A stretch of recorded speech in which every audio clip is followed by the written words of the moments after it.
Dear colleagues, competencies are what brings us forward. Competencies are what gives us as employees self-fulfillment, outcome, and employability. It is what companies need the most in a fast-changing environment with fierce competition, substantial changes in how we cooperate, increased digitalization, and demographic shifts. Recognizing that upskilling and reskilling is not only a task and responsibility for individuals and school system, it is also a core activity and competitive advantage for companies, at least for those companies that want to be employer of choice and survive in a future where talent scarcity is high and increasing. It's for our own good and a part of our corporate social responsibility. Because this is what societies and nations need to create robust communities, to climb the value chain, and to be able to deliver care, education, welfare, prosperity, and safety to the population. Then we need to keep participation rate high and avoid social exclusion. This is also about producing hope and belief for the next generation. In many countries, much needed to avoid brain drain.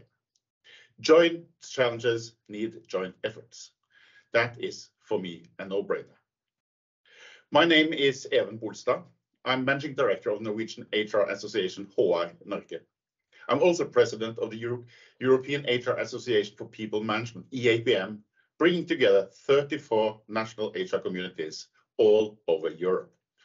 That includes from Iceland in northwest to Turkey, Armenia, and Georgia in southeast, from Finland in northeast to Spain and Portugal in southwest. Together, we form an umbrella and joint arena for sharing knowledge among professionals and supporting each other as national associations. And through them, also providing webinars, surveys, and other deliveries to national organization and users. That means you. The EAPM organizes much of our activities through working groups, small cross-border communities of practice. One of these groups is the EU Working Group, recognizing that EU is a major player and important arena for knowledge development and joint actions on exactly themes like the one we are addressing today. Later, Susanna Hahn from UK member CIPD and member of the EU Working Group will facilitate a Q&A. But first, I would like to give the word to Gauthier Billon from ANDRH, the French Association of HR Directors, also working group member and instrumental for today's webinar. He is going to introduce our guest speaker and say some more about the theme for today. So take it away, Gauthier. You are good to go. Thank you, Evan, for this nice introduction. Good morning or good afternoon to all of you. So I am Gauthier Billot, member of the EU Working Group led by David Duchesne.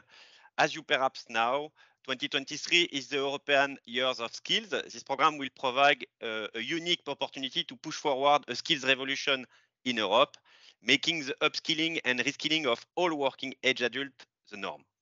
This initiative is from Directorate General Employment, Social Affairs and Inclusion from EU Commission. Indeed, education and training in Europe is the competence of member states, sharing similar problems and opportunity on the skills market.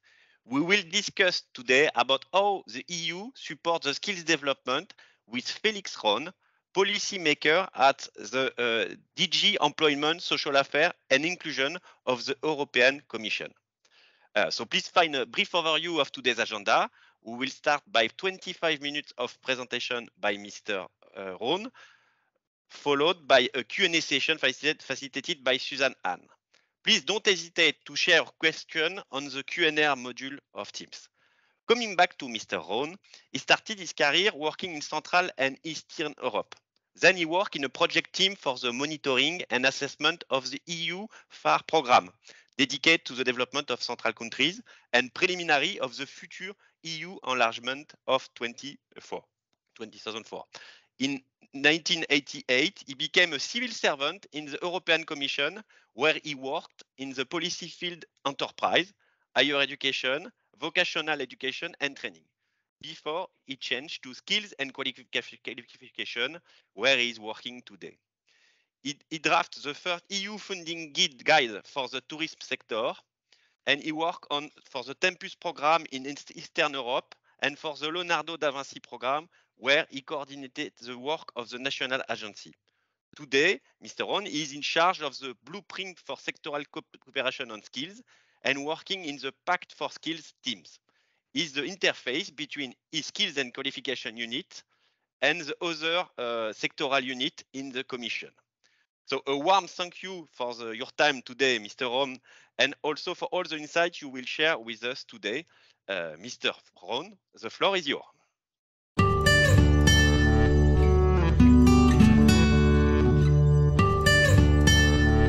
Yeah, hello. Good morning to everybody.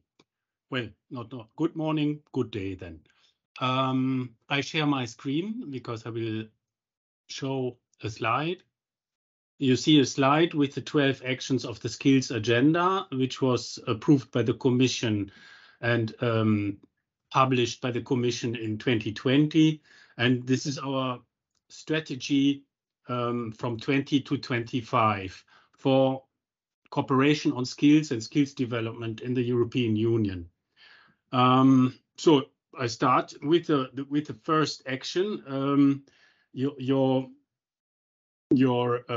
chairman already mentioned that joining forces is of utmost importance, and that's why the Pact for Skills is the first flagship action of the skills agenda. We have already 14 large-scale skills partnerships that have joined the Pact for Skills. They are ecosystem-based and are already starting to work. They have made commitments to upskill and reskill people altogether. They have committed altogether to upskill and reskill about 6 million people. And of course, also we are continuing to receive interest for more of that kind of large-scale skills partnerships. So this is something where we will have more development, and we have over 1,000 individual organizations that have joined the pact, either with commitments or without. In 23, we will also focus on the on joining regional skills partnerships to the pact. Unfortunately, 25 minutes, since there are 12 actions, I cannot go into much detail. Of course, the Pact for Skills will also feature throughout the European Year of Skills. With that, I come to the next action on skills intelligence. And there, the main actor is the European Center for the Development of Vocational Training and Skills, which is a European agency. And they do research, and they also have developed an online vacancy analysis tool for Europe. This tool is based on analysis of online job vacancies with data updated quarterly. So there is something already existing. This tool is publicly available. You can easily Google it. And yes, and for the European Year of Skills, of course, we will use this tool ourselves, since it will provide us with updated information on the current trends and skills demands. And that, of course, is a hot topic in the European Year of Skills. So, action 3, national skills strategies. By now, 14 member states have engaged in the development of national skills strategies. Here, by the way, we Commission and the OECD work together. In 23 this year, the OECD will carry out a study on work done so far on skills strategies in EU countries. So that study will give a good overview on what has been done so far. We have also a talent pool pilot for refugees from Ukraine, and we have talent partnerships also launched in Morocco, in Egypt, and in Tunisia. Now I come to action 4, vocational education and training. There we have a council recommendation since November 2020 with the objective to increase vocational education and training relevance through apprenticeships, but also other forms of work-based learning. We want to boost, with this recommendation, we want to motivate member states to boost innovation and excellence in their systems, in their vocational training systems. And we support that project through Erasmus projects. There's the Action Centers of Vocational Excellence, and all Erasmus initiatives and actions are, of course, cross-border and transnational.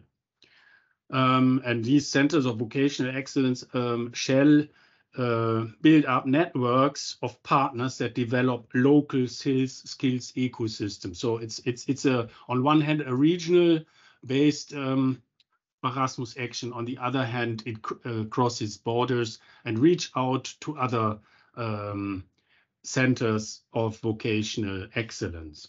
Now I come to action 5. The European universities and upskilling scientists. We have now 44 European universities, which are also networks, and these 44 European universities networks, they involve 340 higher education institutions across the European Union, but also covering Iceland, Norway, Serbia, and Turkey. The latter are 2 candidate countries, and that's why they are included. Furthermore, we have developed a taxonomy of scientific and scientist occupations and skills. And this taxonomy is available in ESCO. ESCO is the compendium of European skills, competences, and occupations. So there we have ESCO is also easily Googleable. So if you Google ESCO, you will find it. Furthermore, under this action, we have developed a competence framework, science for policy. No, correct, it's still under development, not finalized yet. A competence framework, science for policy. There are several competence frameworks. We will, under the next actions, 6 skills for the green and digital transition.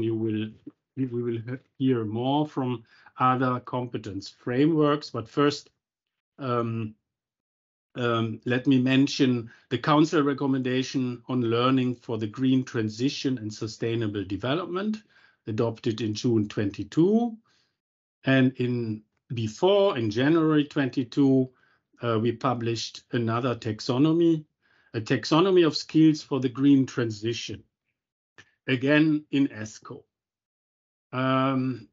Yes, another competence framework, but this time aiming at European sustainability competences has been finalized, is available. The acronym for it is GreenComp. So it's a European Sustainability Competence Framework, GreenComp. All these frameworks and taxonomies will also be made more visible with actions in the European Year of Skills. With that, I come to skills for the digital transition, and there we have updated the digital competence framework. So another competence framework for digital skills. We have updated it in March 22. Then we are about to develop a European digital skills certificate. And then we have also ongoing structured dialogue with stakeholders, member states, industry on digital skills. And we are working on 2 council recommendations this year on digital skills in education. And that brings us to action 7. So to science, technology, engineering, and mathematics skills, and for graduates, but also for entrepreneurs. So this is the STEM is a priority. We want also to promote female participation, so meaning girls taking up subjects, the STEM subjects in school. This priority is also reflected in key policy documents, also in the Erasmus Plus annual work program. And then, of course, the Digital Europe program does a lot about STEM skills as well. Then regarding entrepreneurship and entrepreneurial skills, we have in end of 21, we have released an action plan on the social economy with tangible measures to support social entrepreneurs. A council recommendation has also been passed in 22. There is an online Europe-wide platform that is aiming mainly at women, female entrepreneurs, and the platform shall support them how to start and scale up a business. Action 8, skills for life. So it's not only for it's not only the skills agenda. It's not only for aiming on at employability, but also at skills for life, skills for the citizen. Here we have a council resolution on a new European agenda for adult learning.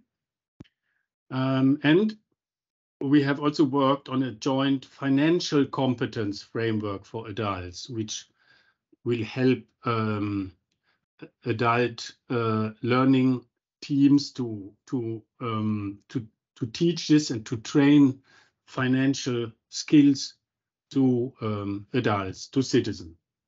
Then we have also a working group with member states on adult learning.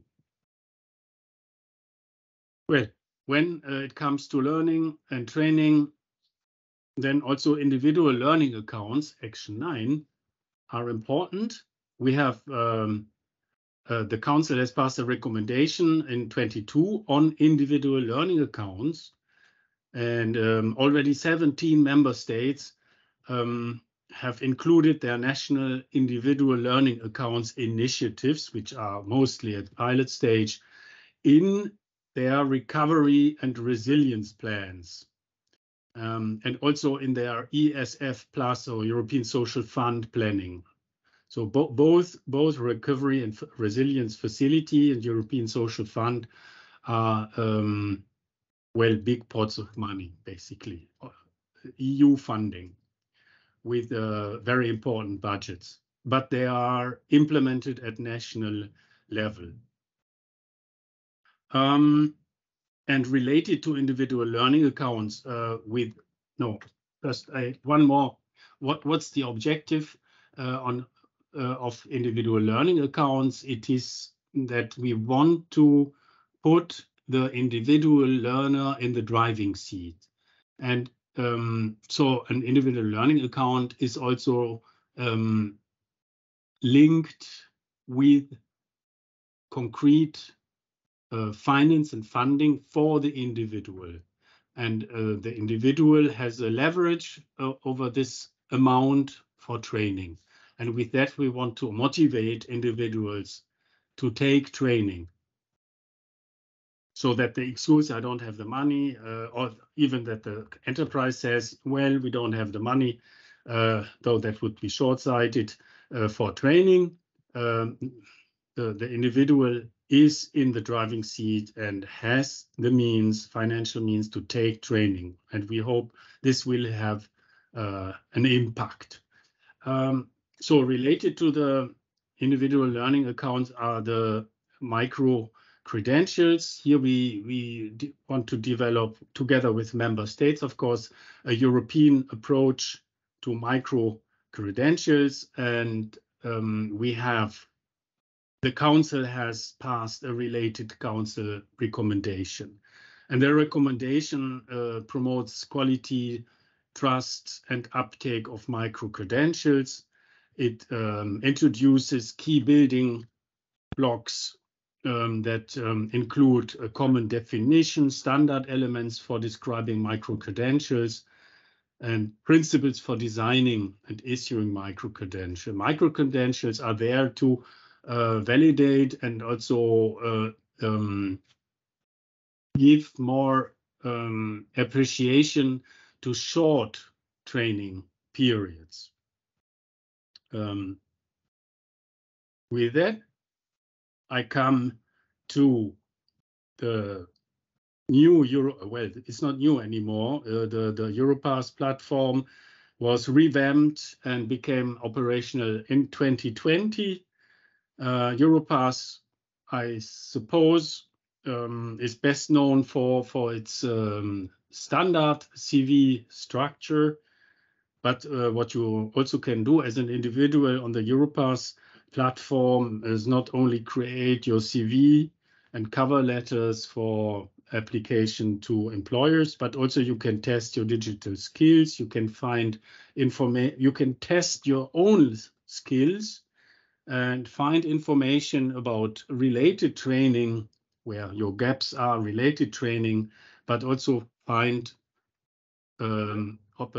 job offers and links to job offer platforms where you can then use your cover letters and CVs. And the digitally signed credentials tool was added as well to Europass. And yeah, okay. With this, I come to the last action 12, unlocking investment in skills. And here we have a proposal on the table for a corporate sustainability reporting directive. This is still being discussed. And the idea is to ask large companies to report on training and skills development alongside other social factors in their, so to say, reporting and accounting, so that training is not seen as a cost and expense, but as an investment. And also accountancy-wise is booked like that. Yes, all these actions will also be made visible in the European Year of Skills. We have some communication actions and outreach foreseen under the European Year of Skills. We will organize the European Year of Skills Festival. It will be a high-level hybrid event, so with personal attendance or online attendance. We want to organize an event called Making Skills Count. Think of micro-credentials and European qualification frameworks. Then the Vocational Education and Training Week, the European Vocational Education and Training Week already exists. This we want to reinforce this year with a series of events. And then there will, of course, be also a high-level concluding event of the European Year of Skills, focusing on the legacy of the year and focusing on avenues for the future. Then we have an annual DG Employment flagship event, and we will have it also this year, of course, and it will indeed focus also on skills, of course. So far to the 12 actions of the skills agenda and on the European Year of Skills. I see I've spoken about 19 minutes. What is important to mention, because it's brand new, the Commission has presented its Green Deal industrial plan, and there we have a skills chapter. And here we also want to work with member states, but also intensify actions that we already have started under the skills agenda. For example, We want to open new pathways for international STEM students. Here you have the link to an action of the skills agenda. We want to establish big skills partnerships for onshore renewable energy, heat pumps, and energy efficiency. That will happen under the Pact for Skills action of the skills agenda. We want to, together with member states, to set targets and indicators to monitor supply and demand in skills and jobs in the sectors relevant for the green transition. And that, of course, links to the second action of the skills agenda. And could be interesting also to mention, yes, also European universities will be involved. We want to implement the European strategy for universities, but with a view on ensuring future-proof skills, and that, of course, is linked then to green and digital skills. Yes, and important also to mention are the 4 net zero industry academies that will be established. I cannot tell you, and these academies will focus on upskilling and reskilling programs, to develop such programs and then to roll them out via networks of local education and training providers. Probably these net zero industry academies will be in fields like hydrogen, solar, battery. We already have such an academy, as capture and storage of CO2. And in addition to these net zero industry academies, we want to establish an academy for sustainable construction, because the reduction of CO2 emissions, of course, in the construction sector is also a huge challenge. And of course, we will also, under this industrial plan, work on the recognition of qualifications, so that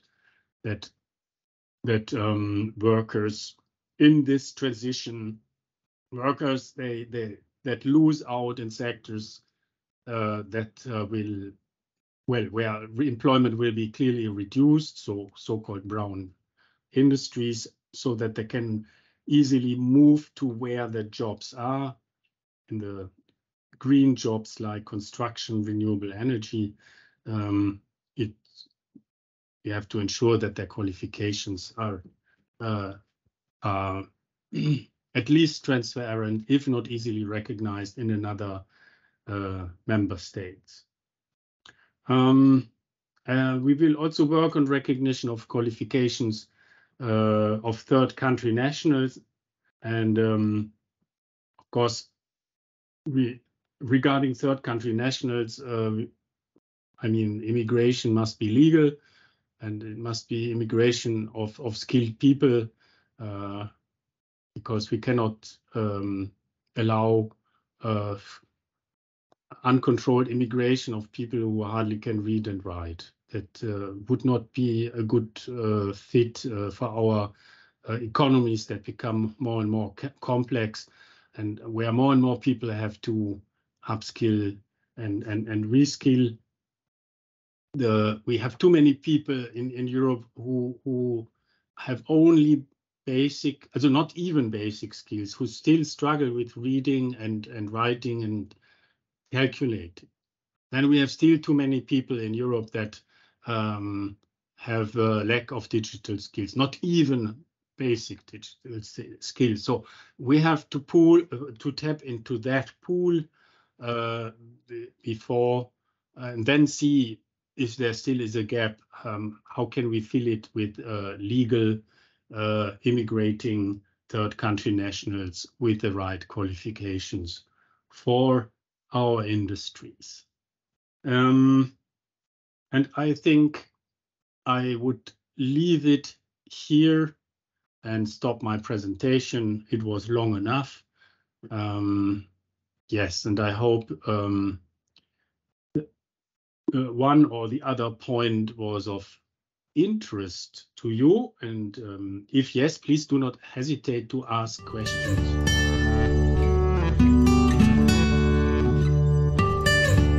Well, Felix, thank you so much. That was a real tour de force of everything that is happening, and I must say there is a lot going on from your presentation. I would encourage everyone to add in your questions if you haven't already. I see we have a question from David. So, Felix, what would be your advice for the HR professionals who are our members to participate in and contribute to the European skills agenda? How can we get involved? How can we participate? You mentioned a festival and a training week. When would these occur? How can we join in? Where would we find the information? Yeah, but well, if you, for not one saying Google, if you have a search machine and you put European Year of Skills in it, then you will find the website.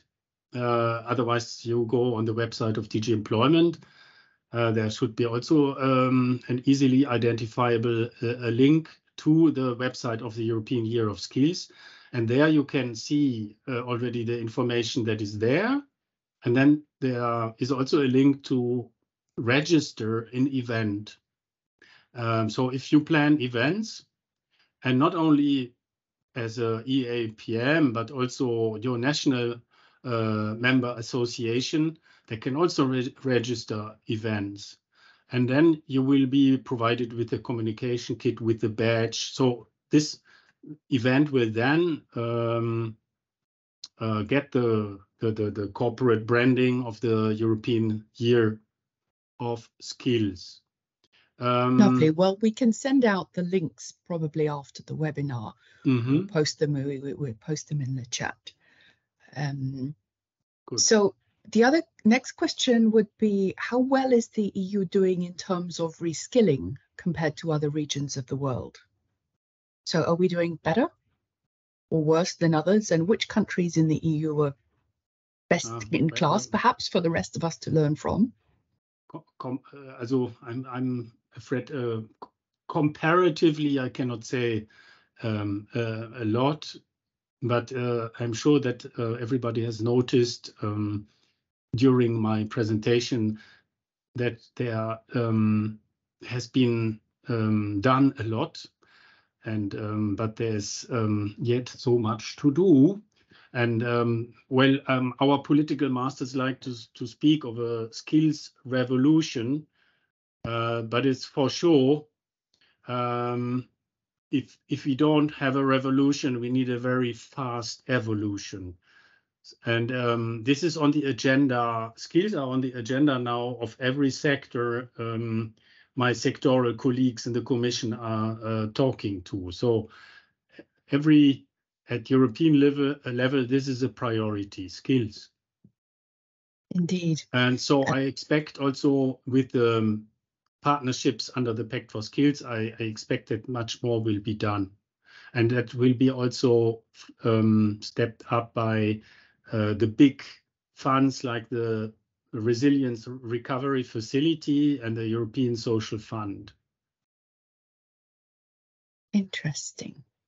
Okay, so because going back perhaps to the green transition you were talking about, and so people are saying maybe more than half the jobs that exist now will change or disappear, the digital transformation as well. So how can we all prepare ourselves for the shift? Clearly the Commission has the recommendations in place. Do you have any advice for us in the HR profession as well to prepare for the shift? I feel a little bit uncomfortable to advise professionals who are on the ground. I think you already know that those skills that make the difference to a machine will be the skills of the future. So that means empathy and non-cognitive skills. But so, of course, also soft skills are also needed in technical professions. So Indeed. employers are looking for technicians not only with technical skills, but also with soft skills like the ability to work in a team, to communicate, to be adaptable, to take responsibility. Just look at the pandemic, where very few persons were, perhaps the minimum was on the work floor. And these people sometimes had to cover things that they were not quite familiar with. So they had to take responsibility. Also meaning that maybe a too focused training is not the ideal thing, perhaps, but broader, if we stay with technicians, a broader footing. And then when I speak of then language skills, of course, also important. And here I would like to make a little bit of promotion for the Erasmus Plus program, because if, first of all, I want to highlight it's not only for university students, something that is not always known. It's even for apprentices and vocational learners. So these people can also be sent abroad for work placements. And when this is done, and this we know because we have done studies on it, these people come back with a boost in soft skills. So they did not only learn how in their professions is worked abroad, because there are little differences. No, they got a huge boost on their soft skills. And allow me to stay with that. Yes, we are not only focusing at European level at training for technical or for professionals, profession-specific skills. Since I think over 10 years, easily over 10 years, we have the key competence framework. And the key competence framework also focuses, not focuses, but includes soft skills. It's part of it. This you can also easily find European key competence framework. If you search that, you get it. Brilliant. Now, I have another question to ask, which is about the SMEs. So how can SMEs be supported in the transformation? Is there any thought given to perhaps the smaller companies may not have the same structures in place as the larger ones to upskill? Yes, you can say that. From again studies, we know that often small and medium-sized companies, they do not have what they say. We don't have time. If they have time, it's because the order books are not full. But when the order books are full, then they rarely have time for looking into human resources development, which is, of course, a little bit short-sighted, and because they should do it, I don't think that from Brussels we can do a lot. So I would say chambers of commerce where the member states or associations like your ones, they can do more on the ground. Your national member associations, and of course the professionals in the company, what can they do? Well, SMEs, they don't have these structures. They might not even have a proper human resources unit, also department. But value chains involve large companies and small companies. So I'm thinking of large companies, a little bit looking at the value chain, mainly at the suppliers, of course. And then it becomes also a quality issue to see how well skilled are the people of your suppliers. And I would, let's say, hope that large companies could help SMEs in that respect, to raise awareness that skills development is also important for them, and also helping them concretely then in developing this, maybe with a skills assessment as a first step, what skills do we have? What skills are missing? Stuff like this, and we want that also these pact partnerships on the Pact for Skills, that they also do that, what I've just described. Yes. So perhaps coming back to, you mentioned the Corporate Sustainability Due Diligence Directive, which I think the first level has been agreed, but the secondary sustainability reporting standards are still to be iterated later this year, I believe. And you mentioned that touches on reporting requirements around skills. So companies in the future will need to prepare and think about not just how they manage their skills internally, but also perhaps how they report externally on their workforce and indeed their supply chains, I believe. Is there anything that you wanted to add to that? Are you getting much interest from investors as well as from companies on the skills agenda? Well, I'm not at all involved in the corporate sustainability reporting directive. But what I know is that, of course, the report will be only on the own company and not on the suppliers, for example. I mean, the reporting is rather for the big ones, right? I mean, the other ones are not even obliged if they are small. Also, they only to the tax authorities. But okay, the annual report is for the big ones, of course. And as far as I know, these reports will be on their own company. It would be difficult to ask for more. Doesn't mean it's not going to happen. I believe they're looking into value chain reporting as well. So we'll see what comes up. Anyway, yeah. I have another question, which is that you were mentioning that there are 6 million people that need to reskill, and David is asking whether that need to be much more than 6 million. Much more, okay. Need to be reskilled, many more, but these are 6 million people, so to say, is the figure. If we count together all the commitments that the pact partnerships did so far. We have 14 pact partnerships in ecosystems and 13. Energy intensive industries is the only one missing, but they will create one as well and launch it in May.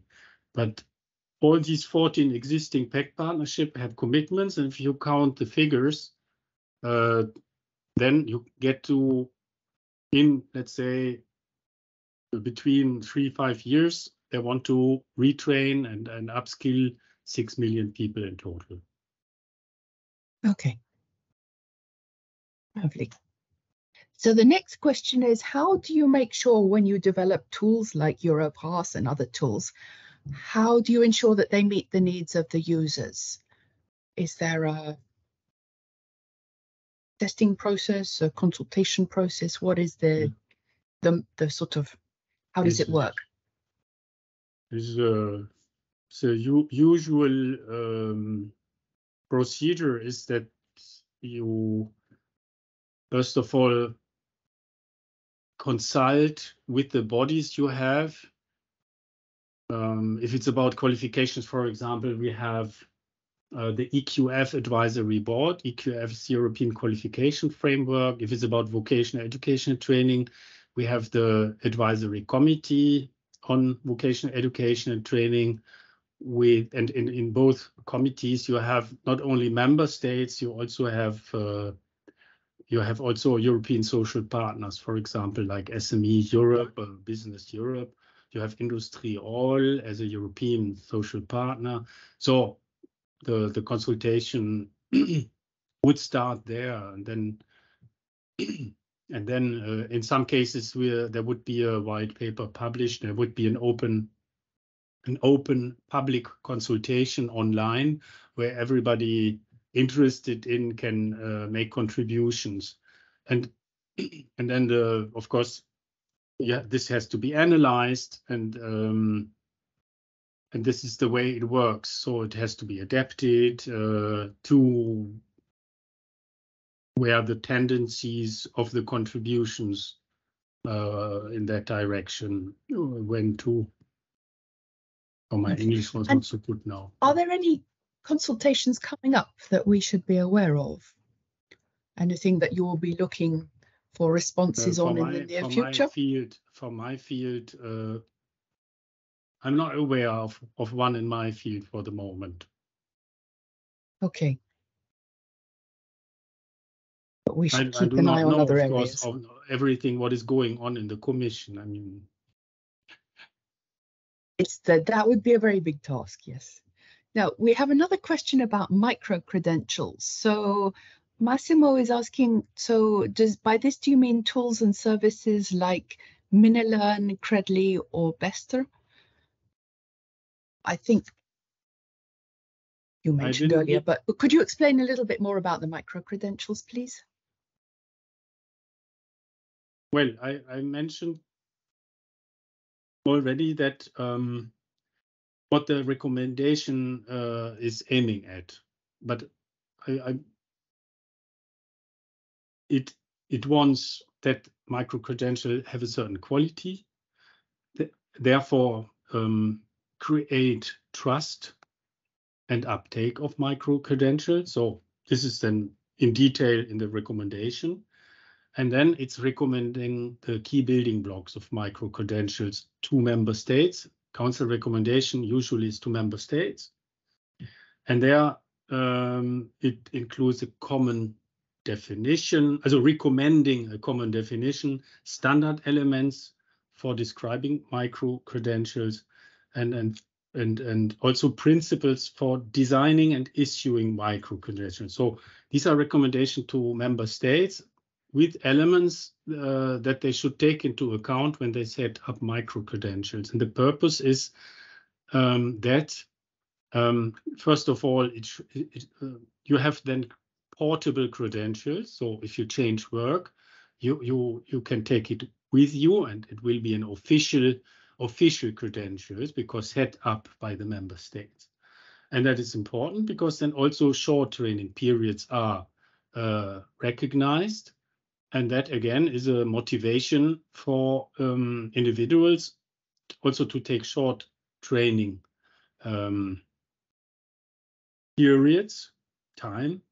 And because if you then look at let's say a person has taken several short training periods, and short because it was not possible any other way, because the person worked in an SME with full order books, for example, then there's another mechanism that member states are still putting in place, but they should be advanced by now because they started in 2012, validation of skills. Then in this process, then the bodies offering this in a member states would look at the micro-credentials and say, fine, this you don't have to do anymore. If you now want to get on the way to a higher qualification or a qualification sometimes, then we take this already into account, we validate it. You pass only training that you need, where the gap is. So no waste of money, no waste of time. And then after the validation of the training, you get this recognition and also the recognition of the skills and then also of the qualification. You get also the qualification. Super. Now, we were just talking about portable skills. So what about languages as skills? Do they count among the portable skills? Well, yes. Lovely. I mean, so anyway, either they are formally in a certificate or so, but you anyway carry them with you. You can also demonstrate them anytime. Lovely. Well, thank you. You've answered Chloe's question, so this is good. Other questions? Yes, the recording will be made available for, I think Navina was asking. Now, are there any other questions that anybody wants to ask? I'm just checking if I've missed any so far. Don't think so. For the scientific skills and the challenges you mentioned of perhaps getting more diverse educational, perhaps a more diverse workforce.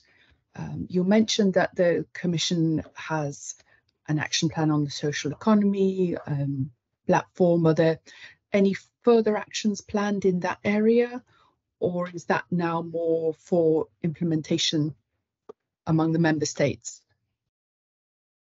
Now we have also the social. Oh, did I mention the action plan for the development of the? I did or did not? You mentioned it. Could you perhaps just say a couple of words about what it is? Yeah. No. Sorry. I do not even know the main elements of the social economy action plan by heart. I could look it up, but we can find the link. We'll I would have to. But this is in implementation now. Yes, and let's say with my presentation also of the main elements of the chapter on skills in the Green Deal Industrial Plan. In fact, I brought you the breaking news. Well, not breaking anymore, but the news. Excellent. Yeah. So I think we've covered all the questions. So last chance for anyone to submit a question if you wanted to. Get your question very quickly if you have it. If not, then I'm going to call on Evan to come back in. Oh, hang on. There is a question about immigrants.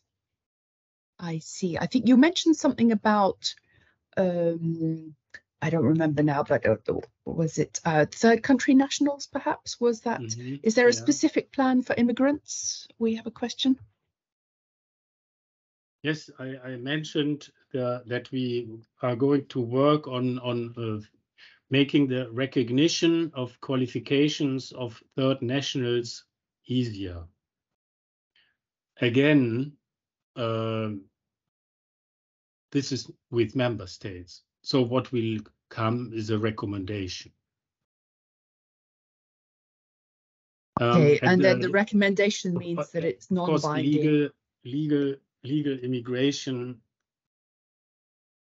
you have to split it. Immigration, you have to split it in legal and illegal. And there we come, when we look at illegal, and we are immediately at the problem of asylum, also problem at European level. Between member states, there's no agreement on a common asylum policy so far. And then, of course, people try then via the asylum. So what we have to do is to have a legal immigration system in place, or at least common approach of member states regarding. And this is your third country nationals plan. That is the and one of course element of that is the recognition, facilitating the recognition of their qualification.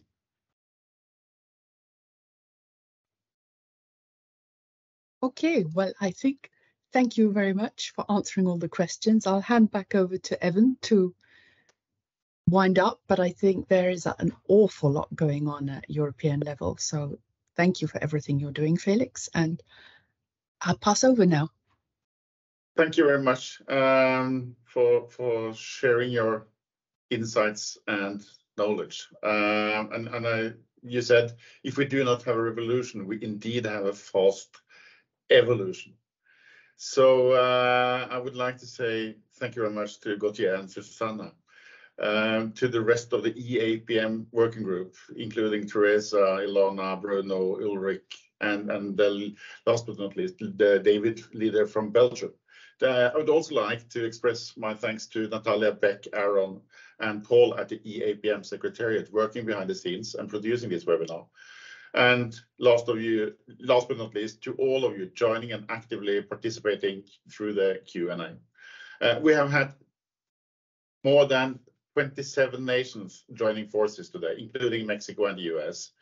And as you said, after the webinar, recording will be made available at EAPM.org. It will also be made available for national associations, and if they want to embed it to their own web pages, they can do that if they want to.